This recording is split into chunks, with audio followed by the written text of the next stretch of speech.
NCP Alappuzha ജില്ലാ സമിതി ചേർത്തത് അറിഞ്ഞിട്ടില്ലെന്ന തോമസ് കെ തോമസ് MLA. ഇത് സംബന്ധിച്ച് ശരത് പവാറിന് പരാതി നൽകും. പാർട്ടിയിൽ ഭിന്നിപ്പുണ്ടാക്കാൻ നോക്കുന്നവർ യഥാർത്ഥ NCP അല്ല. ആരോപണങ്ങളെല്ലാം ദേശീയ നേതൃത്വത്തിന്റെ ശ്രദ്ധയിൽപ്പെടുത്തുമെന്നും തോമസ് കെ തോമസ് MLA ജനം ടിവിയോട് പറഞ്ഞു. ഞാൻ അറിഞ്ഞിട്ടില്ല. ഞാനാണ് MLA. എനിക്കറിയില്ല. അത് എന്നെ അറിയിക്കാതാണ് അവരോട് മീറ്റിംഗിൽ ചേർന്നത്. അത് എന്നാണെന്ന് പോലും എനിക്കറിയത്തില്ല. അതുകൊണ്ട് ഞാൻ പറഞ്ഞല്ലോ, ഞാൻ രാവിലെ 8 മണിയായപ്പോൾ നിയമസഭയ്ക്കകത്ത് കയറി. ഇപ്പം 7 മണി കഴിഞ്ഞു. ഈ സമയത്താണ് ഇറങ്ങുന്നത്. ഇപ്പം ആലപ്പുഴയിൽ അങ്ങനെ മീറ്റിംഗ് ഉണ്ടെന്ന് പോലും എനിക്കറിയത്തില്ല. അവരാരും അറിയിക്കാറില്ല.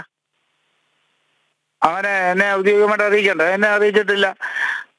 അങ്ങനെ അറിയിക്കാതിരിക്കുന്നതിന് തെറ്റല്ലേ? ഇപ്പം നിങ്ങൾ മാധ്യമങ്ങൾ പറയുമ്പോഴാണ് ഞാൻ അറിയുന്നത് ആലപ്പുഴ ഇന്നിങ്ങനെ മീറ്റിംഗ് നടന്നത്. എന്നെ അറിയിക്കണ്ടേ? അങ്ങനെ ആലപ്പുഴയുടെ MLA ആണ്, കുട്ടനാടിന്റെ MLA ആണ്.